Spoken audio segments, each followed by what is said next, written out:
Seja muito bem-vindo, seja muito bem-vinda a mais uma edição aqui do Resenha Cast, o seu podcast de Governador Valadares. Aqui você já sabe, todo dia é dia de episódio novo com uma pessoa diferente de uma área totalmente antagônica do personagem anteriormente entrevistado.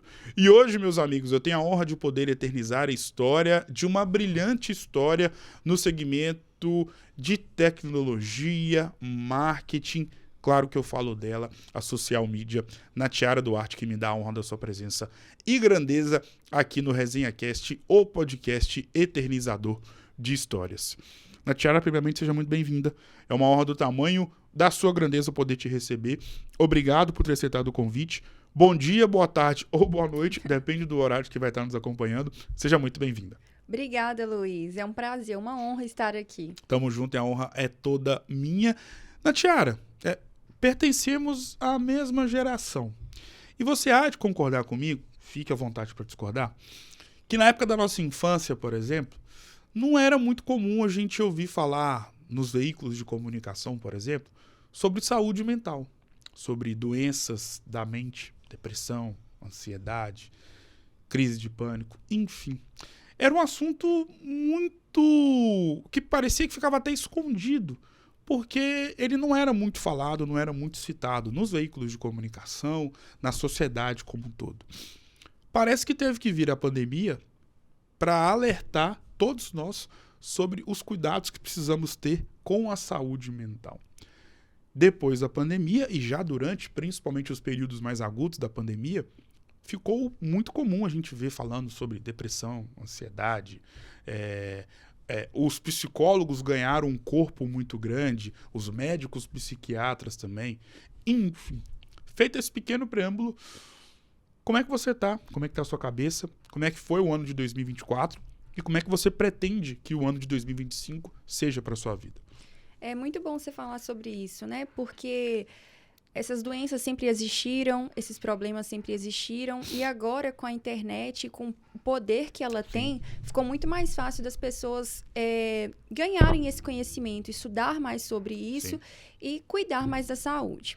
Em 2024 foi um ano muito bom. Eu fiz terapia durante todo o ano. Eu acho que foi o primeiro ano que eu consegui, assim, cumprir essa meta, porque realmente era uma meta que eu tinha, fazer terapia. Sim. Há 3 anos eu faço, mas sempre parava, né? Fazia 2, 3 meses, parava, e no ano de 2024 eu consegui fazer todos os meses. Além da terapia, eu sou muito ligada nessa área de desenvolvimento pessoal. Legal. E eu sigo outras terapias, outros métodos também. Eu pratico a barra de Axis, né? Eu sou terapeuta de barra. Legal. E uso algumas ferramentas que tem dentro dessa terapia. Também faço Ho'oponopono. É uma meta que eu tenho, que eu ainda não consegui cumprir, que é fazer todos os dias. Sim. Mas eu venho tentando, né? Criar esse hábito de fazer. Então, eu sempre faço desafios, de fazer 21 dias de Ho'oponopono. Eu também já pratiquei yoga. E eu falo que é uma terapia, Sim, porque claro. é um conhecimento corporal que você ganha muito grande e é uma espécie de meditação também. Então, eu sou muito ligada nessa área, a área que eu gosto muito. Então, estou sempre cuidando da minha cabeça, do meu corpo, do meu espírito, da minha espiritualidade. Importante demais, principalmente nos tempos atuais. Como é que era a Natiara Duarte nos tempos de escola? Falar a verdade, eu nunca gostei muito das escolas, não. Nunca gostei muito de estudar, não. Eu tinha muita dificuldade em prestar atenção, Eu falo que eu tinha um pouco de TDAH. Eu sei que tá na moda aí, todo mundo falando, mas não tem outra resposta. Eu sempre tive muita dificuldade de aprender matemática, em entender mesmo o que os professores falavam. Em contrapartida, eu estudo muito bem fora da escola. Eu acho que tem outras formas, né, Sim. de você ser boa. Então, eu gosto muito de ler, de ver vídeo. É o que funciona pra mim, sabe? Audiobook também. E aquele método da escola de escrever no quadro, de falar, muita gente, eu nunca consegui dar o meu melhor ali. Sobre o tempo de escola, igual você mesmo falou, você tinha uma certa dificuldade em aprender, em prestar atenção nas aulas, no que o professor ali estava falando. Mas eu costumo dizer, e fique à vontade para poder discordar, que normalmente o tempo de escola ele é o mais gostoso da vida de qualquer pessoa. Pelo simples fato de que, durante todo esse período, nós não temos e não tivemos Claro que existem exceções. Mas, normalmente, quem está inserido na escola, ele não tem ou não teve as responsabilidades, por exemplo, da vida adulta. Nos tempos de escola, normalmente a nossa única responsabilidade era passar de ano, estudar para a prova daquela matéria complicada, ter um bom convívio com os colegas de turma, enfim. Feita essa pequena introdução, qual que é a grande lembrança que você tem dos tempos de escola? Aquele tipo de lembrança que você passa em frente a uma das escolas que você estudou aqui em Governador Valadares, que vem na sua cabeça na hora de um dia, de um período, de um ano muito específico que você jamais vai se esquecer. Tem aquele meme, né? A hora de ir embora. Sinal batendo. A nostalgia que eu tenho dessa época que eu não precisava de pagar boleto também. Exatamente. Mas, brincadeiras à parte, eu sempre, quando eu passo ali onde que era o colégio modelo, Sim. eu lembro dos meus amigos. Foi um período que eu fiz mais amizade com meninos do que com meninas. E eu sempre tive muita vontade de ter irmão. Sim. Então, eu sempre via aqueles meninos com os meus irmãos. E, às vezes, chegava lá em casa 9 meninos e nenhuma menina. Eles foram pro noivado da minha irmã, foram convidados pro casamento da minha irmã. E eu amava aquela sensação de ser a única menina no meio de tanto de menino e ter aquele grupo, aquela amizade que eu tenho até hoje, né? Então, você advoga a favor da seguinte ideia: é possível você, como mulher, ter amigos homens. Porque durante muito tempo, até mesmo na nossa época de escola, eu lembro que era até quando você via um menino que era muito amigo de uma menina, as pessoas levavam para outras intenções, só que na verdade eles tinham de fato uma amizade. Por quê? Se criou na sociedade, não sei se isso nos tempos atuais foi modificado, mas eu lembro que na minha época se criou ou foi criado que era impossível um menino ter uma amizade verdadeira com uma menina. Você advoga a favor disso, que é possível. Eu acho que é possível. Também as circunstâncias, né? Sim. Não tinha muitas meninas na minha sala, então não tinha tanta opção, né? Eu acho que foi mais as circunstâncias. É difícil falar porque algumas amizades tinham algum interesse, né? Outros não, outros eu consegui trazer para a vida mesmo. Que legal, que legal. Em relação à sua vida profissional, você teve 2 caminhos, ou tem 2 caminhos. Um foi o direito e o outro foi o que você, de fato, se apaixonou, que foi a produção publicitária. Tanto que hoje você é uma publicitária de sucesso e renomada. A publicidade que te escolheu ou você que escolheu a publicidade para sua vida? Eu que escolhi. Eu sempre fui muito ligada à propaganda de televisão. Uau! Eu amo ver trailer, Sim. que é uma coisa que geralmente as pessoas não gostam de assistir. Eu sempre fui ficcionada com propaganda, trailer, então eu sempre gostei muito dessa área. E depois com a internet, assim, a chegada, o boom da internet, sempre me aprofundei. É um assunto que eu sempre gostei de estudar, que eu paro e fico assim o dia inteiro, literalmente estudando e vendo vídeo. É algo que me gera curiosidade. E quanto mais eu aprendo, mais eu quero aprender. Como é que é o processo de formação dentro de uma universidade para se tornar uma publicitária? Então, eu fiz produção publicitária, né? A gente fica mais atrás, na parte de produção mesmo, né? Então, a gente aprende desde a tipografia, a como fazer uma propaganda. A gente bate muito nessa tecla de como é feita uma propaganda. A gente estuda vários tipos de propaganda. Qual foi a estratégia utilizada naquela propaganda que gerou esse sucesso? Qual foi a narrativa? Qual é a imagem que aquela propaganda quer passar? Qual é a narrativa? Quem é o público que ela quer se comunicar? Então, isso é muito bacana, porque faz parte também da construção de uma marca, né? Em relação a tudo que você aprendeu na faculdade, ainda quando você tinha um sonho de se formar e graças a Deus você conseguiu se formar e hoje já há bastante tempo atua na área. O que a Natiara Duarte Social Media tem e que é uma das suas características no seu trabalho atualmente, que você deve tudo isso ao que você aprendeu na faculdade? Por que eu faço essa indagação? Por exemplo, na área do jornalismo, eu sou formado em jornalismo pela faculdade, pela Univale.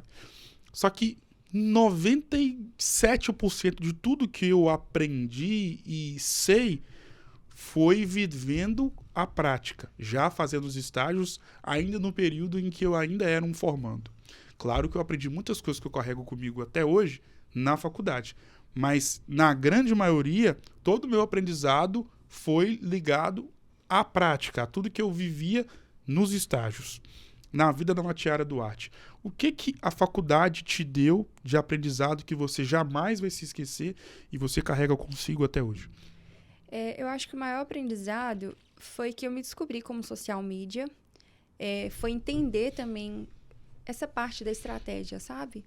Da narrativa. É algo que muitas pessoas não sabem, que toda marca ela precisa se comunicar Exato. com uma idade, com um determinado público. E ali dentro eu aprendi a fazer essa construção, entender por que algumas propagandas fazem tanto sucesso, se comunica tão bem com determinado público. Então, eu acho que hoje isso influencia muito no meu trabalho, porque o que prova que uma empresa está dando muito certo na parte do marketing é se ela está conseguindo entregar aquele conteúdo para o público dela, para o público certo.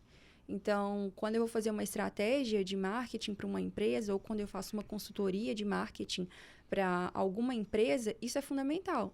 Porque são erros básicos que, às vezes, a pessoa está cometendo ali na hora de criar conteúdo e que o conteúdo está indo para outro público que não é o dela, ou ela não está conseguindo comunicar com os clientes que ela gostariam de ter, com os clientes que pagariam pelo serviço, pelo trabalho dela, ou ela não está conseguindo gerar valor e só está colocando preço. Então, eu acho que essa base vem da faculdade. Sobre o seu início já como uma publicitária formada, todo início de uma trajetória, ainda mais uma trajetória profissional, é desafiador. Requer ali, você enfrenta, e todo mundo enfrenta batalhas que às vezes forjam o seu caráter dentro de uma profissão. Quais foram as principais dificuldades ou desafios que você teve que encarar de frente no seu início como publicitária? Então, eu já comecei logo como social media, né? Desde a faculdade, é um pouco... Não é engraçado, mas eu gosto de falar que é um pouco, assim, de fé.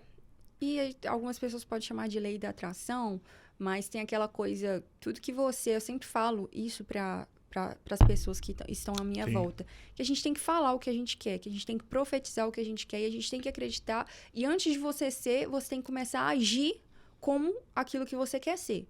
E eu lembro que eu falei, vou ser social media. Tenho característica, eu tinha um amigo também, que até trabalha comigo hoje, ele falava, nossa, você leva muito jeito, ele estudou comigo, ele falava, você leva muito jeito pra isso.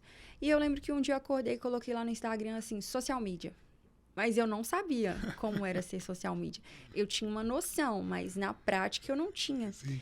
E ficou ali um tempo. E eu comecei a fazer alguns posts, mas eu sempre...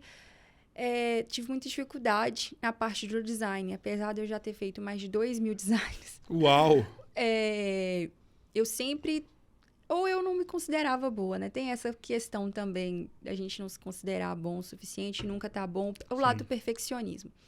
E eu comecei a postar algumas coisas e postando, mas eu não levava muito a sério. Até que após um ano... eu comecei a levar a sério mesmo, e estudei, e profissionalizei, fiz alguns cursos, e gastei o ano todo estudando sobre isso. Foram muitas horas de estudo, mentorias também. Eu fui atrás desse conhecimento, e os clientes começaram a aparecer. Mas precisou de um ano, de muito estudo somente nessa área, e de acreditando, quando a pessoa pergunta, o que você é? Social media. Então, precisou de muita fé e também eu lembro de orar muito para Deus e pedir para que viessem os primeiros clientes, mesmo com medo. Eu fiz algumas reuniões, alguns não deram certo, eu voltava para casa triste. Mas, assim, sempre muito esperançosa. Até que um dia, assim, uma cliente me ligou. Eu nem achei que era verdade. Achei que era só uma pessoa perguntando sobre preço. Ela, tá bom, gostei, vou fechar. Uau. E eu falei assim, meu Deus, é um milagre, porque não porque eu não mereço, eu mereço, mas foi um dia depois de eu ter participado de um encontro na igreja, e eu pedi tanto a Deus para que isso acontecesse, sabe? E no outro dia apareceu e fechou o contrato e eu falei, que bom. E aí já tô 2 anos nessa área. Em relação à figura de uma social media nos tempos atuais, e olha, mais uma vez a gente voltando naquela questão de que algo que não era muito falado há muito tempo, hoje vive uma realidade totalmente diferente de outrora. E nós podemos pegar a figura de uma social media para essa discussão. Em qual sentido? Há 10, 15 anos, não sei nem se existia esse tipo de profissional. Diferentemente dos tempos atuais, onde praticamente todos nós conhecemos uma pessoa, às vezes não tão próxima, ou às vezes muito próxima, que é social media, que trabalha alavancando marcas, que trabalha visando alavancar uma rede social de uma empresa, ou até mesmo de uma pessoa, enfim. E, ao mesmo tempo, por conta desse movimento abrangente, muito agressivo no mercado, onde hoje nós encontramos vários e vários social medias, a concorrência é muito grande. Logo te pergunto, em pleno 2025, com toda a experiência que você tem, o que não pode faltar no trabalho de uma social media? Eu acho que é uma estratégia de conteúdo. Uma estratégia de conteúdo bem feita. Muitas vezes eu vejo... Eu sempre bato nessa tecla, porque dentro da estratégia é onde você vai conseguir criar essa narrativa que vai mostrar como a sua marca, a sua empresa se comunica e para quem ela se comunica. É dentro de uma estratégia de conteúdo que você vai fazer uma análise sobre toda a sua marca, sobre toda a sua empresa, onde você vai identificar os possíveis clientes. E com essa estratégia pronta, com essa análise, com esse estudo de mercado da sua marca, da sua empresa pronto, é que você consegue criar aquele conteúdo e direcionar aquele conteúdo para as pessoas que vão comprar ou que vão contratar o seu serviço. Então, eu acho que a estratégia de conteúdo é fundamental. Por que o social media ganhou esse corpo, essa notoriedade, essa importância nos tempos atuais? Porque é ele que vai gerir as suas redes sociais. Muito se pensa que... Muitas pessoas pensam que é só criar um conteúdo, que é só você assistir algum vídeo ali, um Reels no Instagram de 1 minuto, 30 segundos, onde as pessoas ensinam como ganhar seguidores, como aumentar o engajamento da sua marca.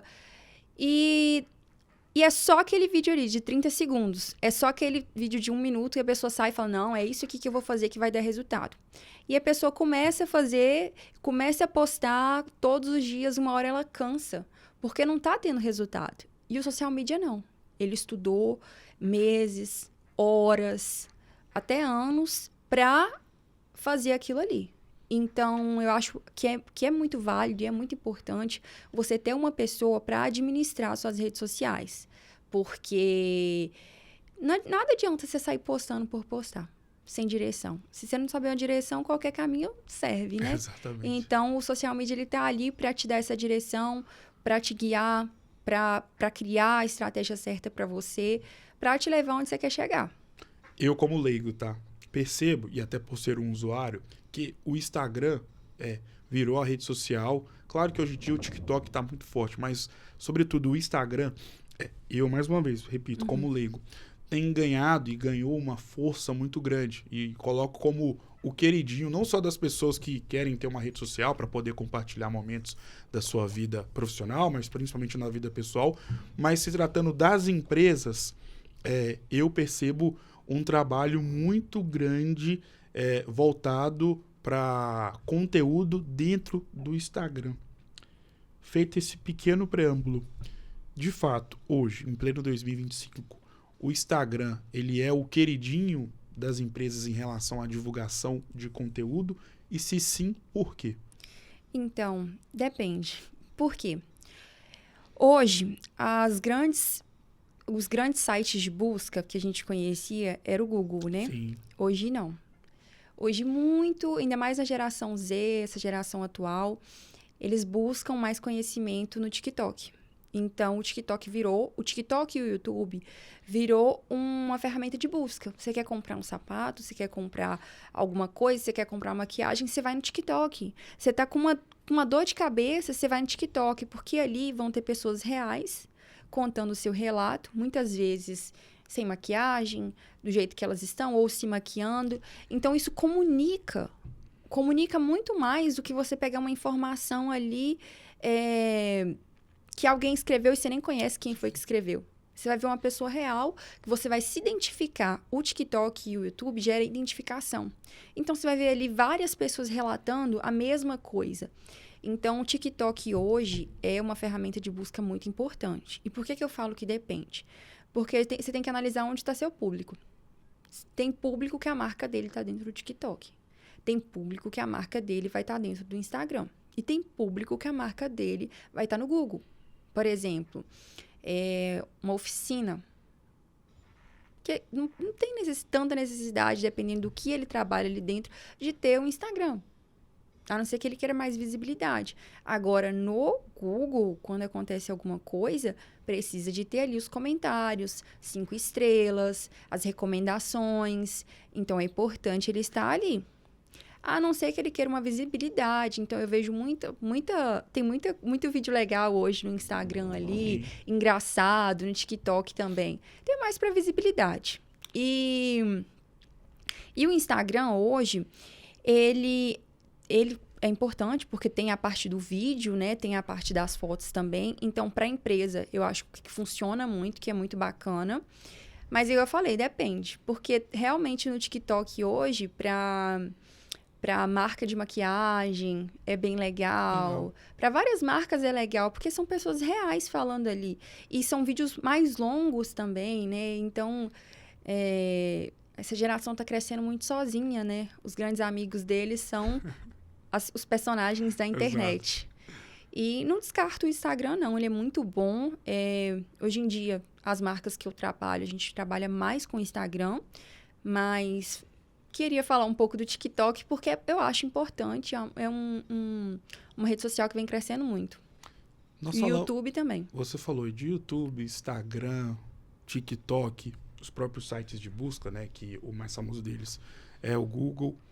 E eu lembro que, na época do meu primeiro ano de ensino médio, segundo principalmente, cara, o Facebook era o que o Instagram e o TikTok são hoje. Só que passados 12, 13 anos, o Facebook não é mais. Eu, mais uma vez, na minha posição de leigo, conversando com quem entende do assunto. Estou certo na perda de relevância do Facebook? E se sim, por quê? Então, o Facebook tem muita relevância. São mais de 2 bilhões de usuários dentro do Facebook. E você vê muito um público de 40 mais dentro do Facebook. As famosas tias do Zap. Minha exatamente. Mãe tem 66, Facebook de tudo. Então, por exemplo, se você vende um chá ou aquele sebo de carneiro, exato. O seu público vai estar ali no Facebook. E tem o marketplace também. Sim. Então, para tudo, para toda marca, você tem que analisar qual que vai ser a rede social e aonde está seu público.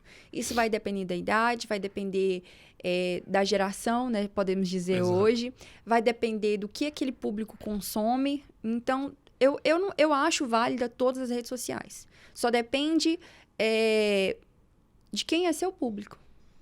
Porque não vale a pena você gastar também muita energia criando conteúdo para todas as redes sociais e não focar na que está te dando resultado.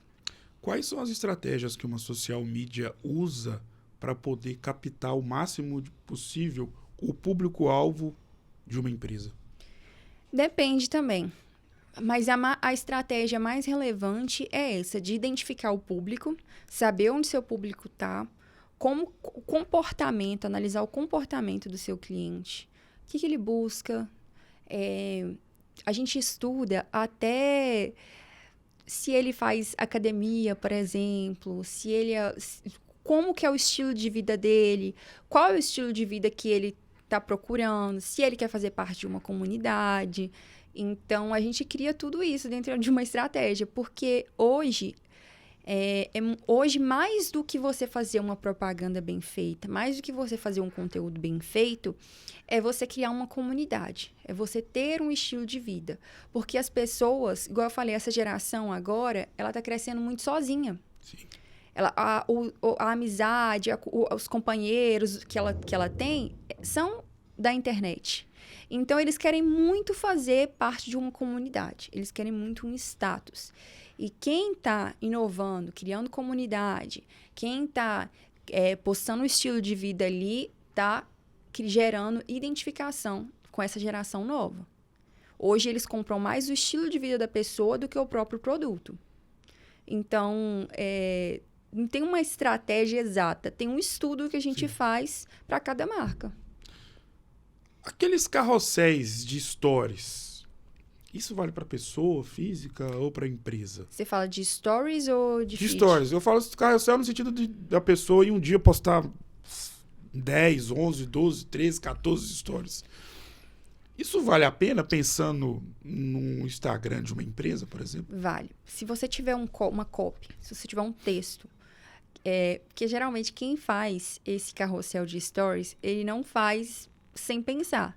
É claro que pode ter alguma pessoa que faz, Sim. mas existe uma estratégia de venda ali. Existe um funil de venda ali, dentro daquele stories, que ele começa contando uma história e no final ele vai te vender um produto. Você disse no início do nosso bate-papo que você, desde pequena, sempre foi uma apaixonada em ver propagandas de televisão. E você, como social media nos tempos atuais, é a pessoa ideal para poder falar sobre o poder que as propagandas de TV ainda têm ou não possuem mais no mercado publicitário e pensando principalmente em vendas. Porque durante muito tempo, e eu cheguei a pegar essa época, poxa, você via ali uma propaganda, um anúncio na televisão, para tudo que eu tô vendo a propaganda de uma loja, de um supermercado, eu vou lá comprar porque eu vi na televisão.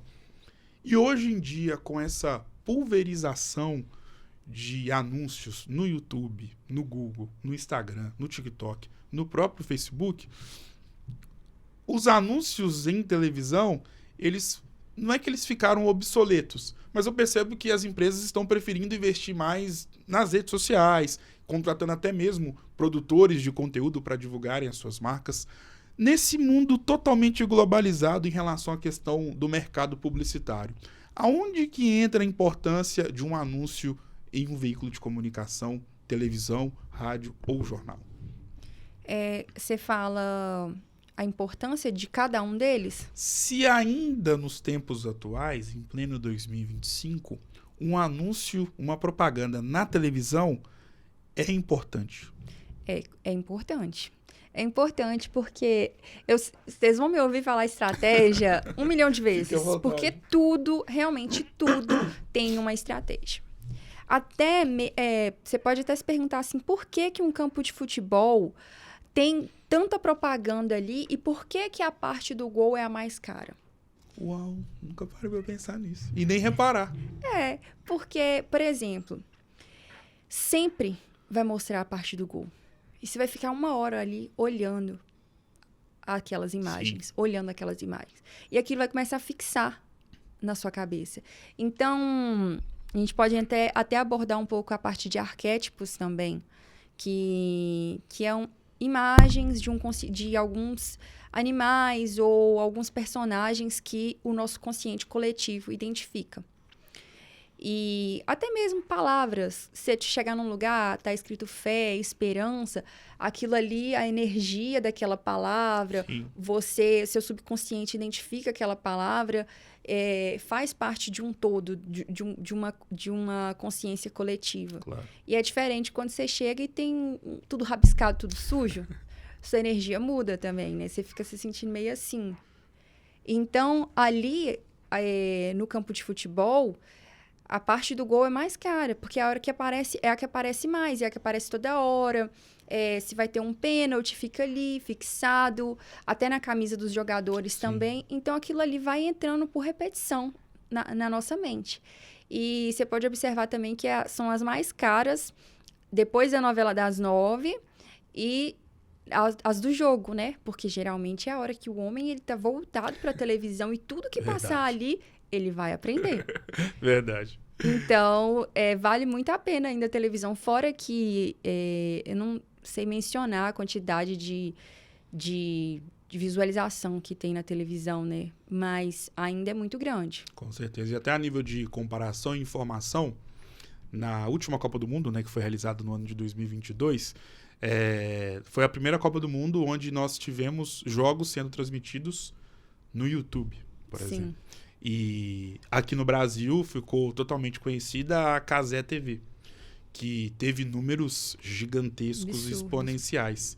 Só que eu, na verdade, não conversando, mas vendo um relato de um jornalista voltado para o lado esportivo, mas também para esse mercado publicitário, que tem muito contato nessa área, durante uma live, um internauta perguntou se era o fim da Globo com o alto número de visualizações que a Cazé TV teve, transmitindo os mesmos jogos, inclusive a final da Copa do Mundo, que talvez foi um dos maiores jogos da história do futebol de 2022. Se era o fim da Globo, o fato da Cazé TV, por exemplo, ter alcançado números alarmantes. E aí ele fez uma reflexão que eu parei, entendi e corrobora com isso que você acabou de falar, no seguinte sentido. Por exemplo, o pico da Cazé TV na final da Copa do Mundo, segundo tempo, onde as coisas estão ali acontecendo, foram 10 milhões ao vivo, simultâneos. A da Globo foi 60 milhões. Então, na próxima Copa do Mundo, de 2026, por exemplo, estou citando um exemplo, a Globo vai mostrar para a empresa que vai querer patrocinar, aqui, ó, no YouTube deu 10 milhões de pessoas vendo simultaneamente. Mas aqui, na minha televisão, deu 60 milhões. Aonde você vai querer investir e aonde você vai querer colocar o seu negócio? Na TV aberta ou no YouTube? Claro que no YouTube tem as suas vantagens, mas em relação à questão da proporção do número real de pessoas assistindo no mesmo momento, na televisão ainda tem muito mais, teve muito mais e terá muito mais por muito tempo. Qual que é o maior desafio de ser uma social media em pleno 2025? Maior desafio? Boa pergunta. Eu acho que o maior desafio de ser uma social media em 2025 eu acho que a gente tem sempre desafio pessoal, né? A gente tem sempre... Eu sempre falo que é uma luta eu comigo mesma. Então, como social media, sempre vai ter pequenos desafios, que é você ter que estudar mais, ter que profissionalizar mais, estudar estratégias de como levar mais, mostrar mais o seu serviço, mostrar mais que as pessoas precisam desse serviço. Então, é sempre algo que eu tenho que estudar a vida toda, porque a internet, acho que o maior desafio é acompanhar o crescimento da internet, do Instagram. Tudo muda muito rápido. Exato. O Instagram começa de um jeito na semana, termina de outro jeito. Termina um ano de um jeito, começa de outra forma. O algoritmo muda muito. Antes, alguns anos atrás, a gente só tinha foto. Hoje a gente tem vídeo, hoje a gente tem carrossel de imagens. Exato. Antes o que contava era o like. Hoje não são mais os likes. Até os stories mudou também, o algoritmo dos stories. Então, acho que o maior desafio é acompanhar mesmo esse crescimento e essas mudanças aí que acontecem quase que diariamente.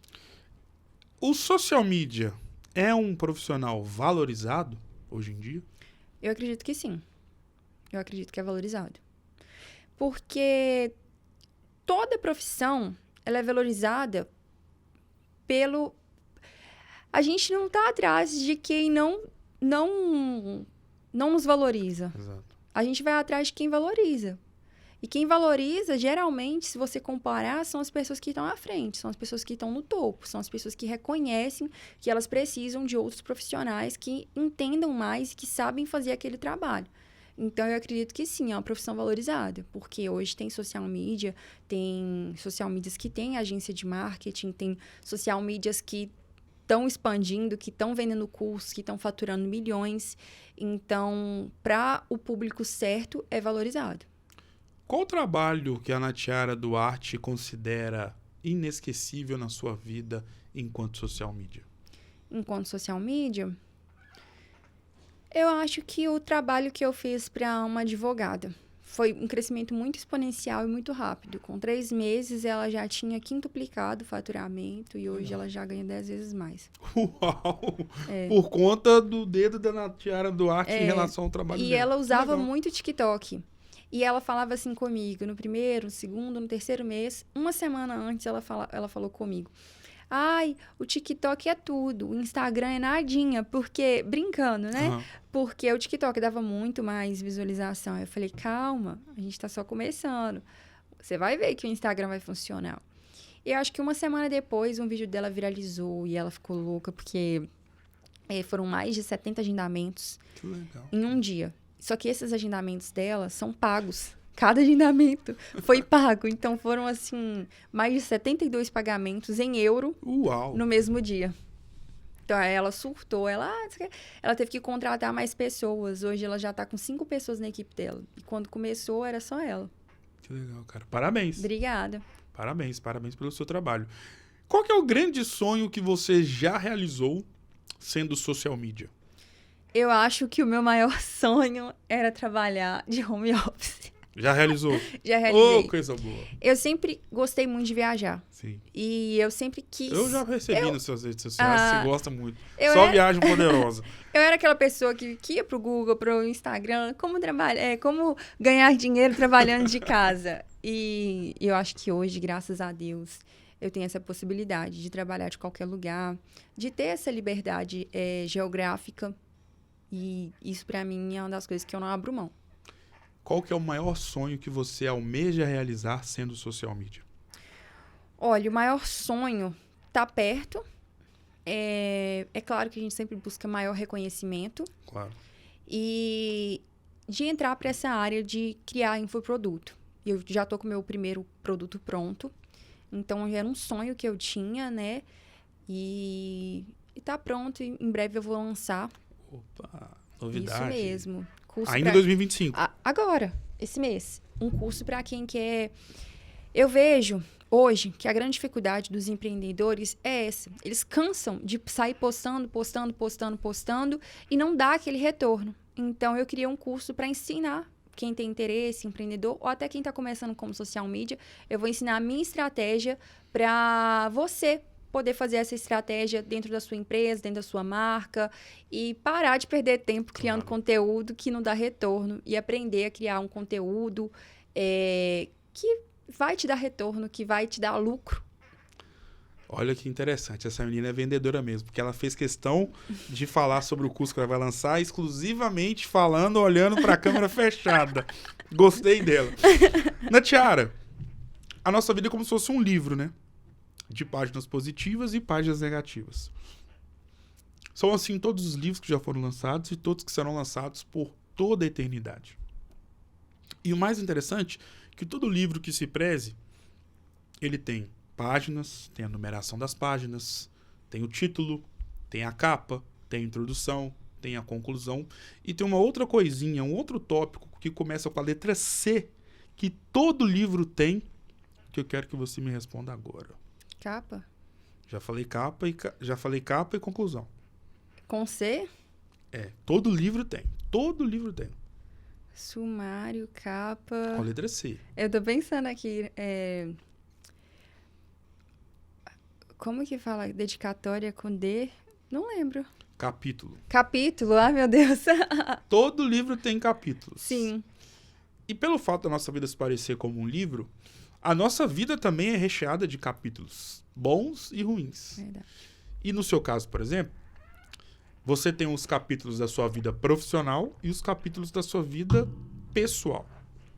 Na sua vida, versão CNPJ, imagino quando você se formou, já foi um dia que virou um capítulo muito importante na sua vida. Quando você conseguiu o seu primeiro trabalho, deve ter sido um dia que se tornou um grande capítulo na história da Natiara Duarte como social media. Só que o mais interessante é que se a gente parar para pensar, Na nossa vida enquanto CPF, esses capítulos são ainda mais importantes pelo fato de que, normalmente, eles vêm em formato de pessoas únicas, marcantes e inesquecíveis. E no livro da vida da Natiara Duarte, você tem 2 capítulos muito importantes e, de fato, únicos. Porque sem esses 2 capítulos, não existiria o livro da Natiara Duarte aqui na Terra. E esses 2 capítulos atendem pelo nome de Marisete e Nilson. Isso. Qual a importância desses 2 capítulos no livro da Natiara Duarte? Meu pai e minha mãe, para mim, são as pessoas mais importantes, né? Eles me deram a vida e eu sou muito grata por isso. E eu enxergo eles também como 2 seres humanos que deram o melhor de si, né? E que muitas vezes a gente cresce imaginando ou pensando que eles são super-heróis e a gente descobre que, na verdade, eles são como nós, né? Sujeitos a erros e acertos. E por muito tempo foi muito difícil para mim não vê-los como super-heróis, porque eu achei que eles tinham que ser perfeitos. E eu cobrava isso, essa perfeição. Até que eu descobri, eu entendi, eu aceitei eles do jeito que eles são e entendi que eles são sujeitos a erros também e acertos como eu. E a minha convivência com os meus pais mudou completamente, né? Eu cresci, eu tinha algumas mágoas, assim, algumas formas que eu pensava que tinha que ser assim, que eles deveriam ter feito assim, né? Com um certo controle. E hoje, depois que eu aceitei a forma como eles me criaram e a forma como eles são, a minha vida mudou completamente, né? Eu consegui amar mais os meus pais, amar mais a minha mãe, lidar melhor com eles também, né? Porque meu pai passou um período fora e eu sentia muita falta dele nesse período e, graças a Deus, com oração, terapia, eu consegui curar essa falta que ele fazia, encontrar, ressignificar essa falta que ele me fez. E as desavenças que eu tive com a minha mãe, difícil, né? 2 mulheres iguais, porque eu sou igual à minha mãe. Então, até eu entender que o fato de eu ser igual a ela, que gerava essas discussões, Sim. essas desavenças, e eu entender que tá tudo bem eu ser igual a ela, mas que eu não preciso seguir a vida que ela teve, eu posso fazer diferente. E eu não queria também ser igual a ela. Toda vez que eu pensava assim, meu Deus, eu sou igual a minha mãe, eu rejeitava isso, porque eu queria ser diferente, mas hoje eu vejo que não tem como, eu realmente sou igual a ela, mas eu decidi ter um caminho diferente. E sou muito grata pelo fato deles terem me dado a vida, eles sempre trabalharam demais. Meu pai trabalhou a vida inteira, se dedicou à família a vida inteira, para fazer tudo o que era possível dentro das condições deles. E a minha mãe é a pessoa mais trabalhadora que eu conheço. Minha mãe sabe fazer tudo o que você imaginar. E se precisar de qualquer coisa, ela coloca a mão na massa, ela não tem vergonha, ela não tem medo. E ela sabe fazer salgado, costurar, ela sabe fazer bordar toalha, bordar fralda, bolo. Minha mãe já teve padaria, minha mãe já teve que costurar a roupa, minha mãe já teve padaria com pizzaria e almoço no mesmo local. Qual bairro aqui? Lá no Vale Verde. Uau, gente. Pois é, então ela, assim, ela é muito trabalhadora e ela aprendeu a fazer o pão também, ela era padeira da padaria. Então, ela é multifunções mesmo, então eu acho que eu admiro muito a minha mãe por essa coragem. Sim. E a gente tinha uma irmã deficiente também, né, então meio a esse trabalho todo, ela ainda deu conta de cuidar de uma menina que não andava, não falava, ficava só na cama. Então, assim, eu admiro muito a minha mãe e o meu pai. Qual que é o grande momento ou a grande lembrança que você carrega consigo de algum período, de algum ano específico, de algum dia marcante, de uma conversa ou de uma bronca que acabou virando um conselho com os seus pais? Com os meus pais? Com meu pai, eu acho que quando ele voltou dos Estados Unidos, eu estava muito curiosa, muito querendo reencontrá-lo, vê-lo, eu acho que foi um dia marcante. E também, igual eu falei, né? Eu tinha esse problema de querer a perfeição deles, né? Então, tinha certa revolta, assim. E quando eu aceitei, quando eu perdoei, quando eu entendi que tá tudo bem, eles deram o melhor que eles podiam, e foi mais do que o melhor, até a forma que eu comecei a ouvir os meus pais foram diferentes. Parece que a gente muda, assim, Claro. né? E aí, uma vez, depois dessa mudança, ele falou, minha filha, eu te amo muito, não sei o quê. Eu falei, cara, nossa, meu pai me ama. Talvez ele nunca tenha escutado dos pais deles que um te amo. Sim. Mas ele ainda foi capaz de me falar a vida toda. Só que quem talvez não estava disposta ou aberta a ouvir era eu. E sabendo da criação, difícil, meus pais são da roça. Então, assim, pra mim, aquele dia, eu já tinha escutado outras vezes, né? Mas eu acho que eu ouvi e internalizei nesse dia. E a minha mãe tem mais momentos. Eu acho que ver a preocupação dela com as coisas, assim, os olhares dela de tipo, tô brigando com você, mas é porque eu quero seu bem. Uma vez, uma discussão que a gente teve, e eu vi o desespero dela, assim, eu fiquei com muita raiva, mas hoje, olhando pra trás, eu falo, nossa, se não fosse esse dia, que eu fiquei com muita raiva por muitos anos, eu falei, se não fosse esse dia, não sei se eu seria hoje quem eu sou. Realmente. Pelo fato da nossa vida se parecer como um livro, todo livro que se preze, ele tem páginas contando histórias positivas e páginas contando histórias negativas. E a nossa vida é assim. Nós temos páginas, capítulos maravilhosos, regados a muita felicidade, mas em contrapartida também temos páginas e capítulos regados a tristeza, momentos ruins. No livro da vida da Natiara Duarte, quais foram as páginas ou qual foi a página mais triste da sua vida e o que você fez ou está fazendo para passar por cima dessa adversidade? Nossa, mais triste. Difícil. Não tem um dia marcante, assim, que foi o mais triste. Tem uma dor. É um momento que eu precisei de mudar de cidade e que eu precisei recomeçar minha vida totalmente. Eu acho que foi o momento mais difícil, esse recomeço. Não é um dia, mas uma fase. Um período. Um período. É esse período que eu voltei para Valadares. A última vez que eu voltei. Sim. Agora. Não queria o calor, né, de Valadares. eu acho que foi o período mais difícil mesmo, porque eu tive que recomeçar tudo, eu tive que voltar a morar com os meus pais, há muitos anos que eu já não moro com eles, e sabe um momento que parece que você perdeu tudo? Sim. Não sei se você já passou por isso, mas aparentemente tinha perdido tudo. E foi um momento também com Deus, na verdade, porque tem aquela coisa assim, Deus vai tirar tudo para depois te dar tudo? Tirar o velho? Sim. Só que eu era muito apegada com as coisas velhas, com a vida antiga. E foi uma construção mesmo, assim. Ele começou a literalmente tirar tudo. Eu lembro que eu tava num momento, assim, muito próxima de Deus. Falou assim, pega aquelas roupas tudo e doa. Eu lembro que eu doei praticamente quase meu guarda-roupa todo. Eu fiquei com pouquíssimas peças de roupa. E muitas pessoas começaram a sair da minha vida. E eu comecei a perder tudo mesmo, cliente, tudo. E eu me vi num limbo, assim, que a única coisa que eu não perdi foi Deus. Porque eu me aproximei mais de Deus. E eu não sei, eu parei de beber nesse período. Eu parei de sair. Eu parei de fazer tudo que a minha vida antiga fornecia. E é muito difícil você passar por esse tratamento, porque você passou a vida toda, ou vários anos da sua vida, com aquele costume ali.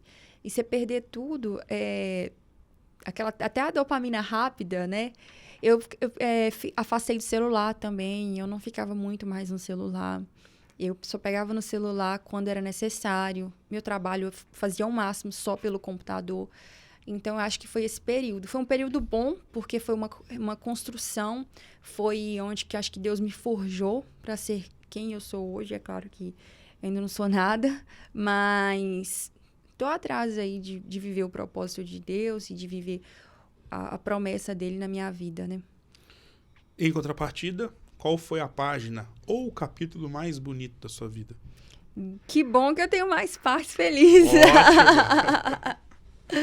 Eu acho que... Ai, tem muitas partes boas.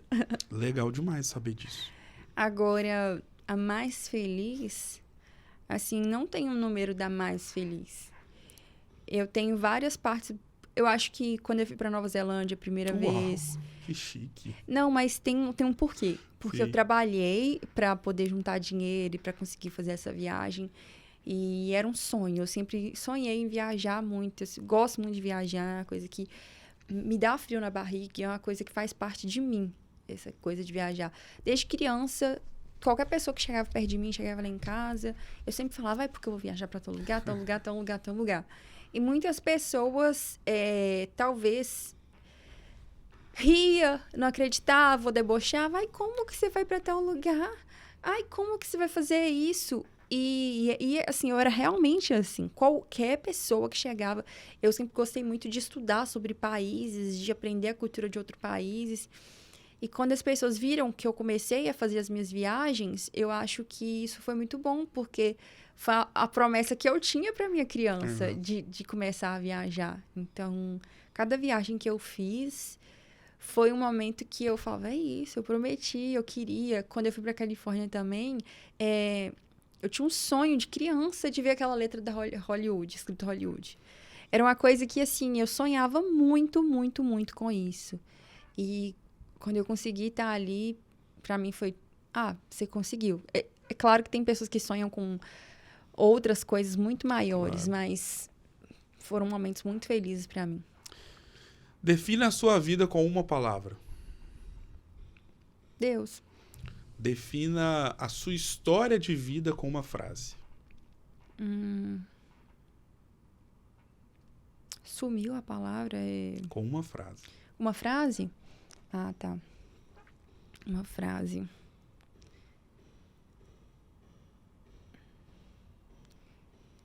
Tudo posso naquele que me fortalece. Agora é o jogo das palavras. Vou citar nomes ou palavras e você vai defini-los ou defini-las com uma palavra. Podemos ir? Pode. Deus. Tudo. Vida. Crescimento. Governador Valadares. Quente. Marisete. Rainha. Nilson.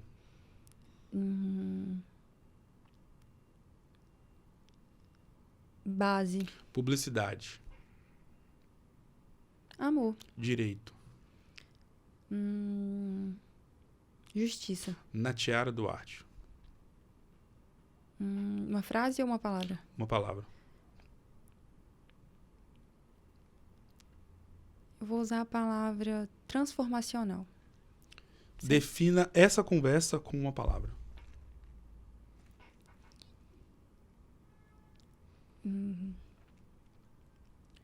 Eu acho que cura. Uau. Porque eu acho que falar e contar a sua história faz parte do nosso processo de olhar para trás e ver tudo que a gente passou e tudo que a gente vem passando e lembrar dos nossos sonhos, das nossas conquistas. Eu acho que cura. Eu acho que sempre falar traz cura. Eu tenho isso para mim. Eu faço terapia por isso, porque eu acho que o processo de cura ele começa pela fala. Fico muito feliz de poder, de alguma forma, ter te proporcionado esse tipo de sensação, esse tipo de ação que você teve aqui. Muito, mas muito obrigado por ter aceitado o convite. Foi uma honra do tamanho, da sua grandeza, da sua magnitude, ter uma pessoa como você aqui, com a sua história. Sucesso e claro que as portas estão abertas para você poder voltar mais vezes. Muito obrigado. Muito obrigada. Já acabou? Muito obrigada. Que Deus te abençoe. Amém, que seu nós. podcast cresça sempre. Amém. Muita prosperidade para sua vida, para sua família, nós. saúde, sabedoria, inteligência. E muito obrigada mesmo pelo convite. Gratidão. Eu que agradeço e fica aqui minha gratidão eterna por ter aceitado o convite. O Resenha Cast de hoje, para lá de especial, vai ficando por aqui. Um grande abraço e eu volto em uma próxima oportunidade. Até mais.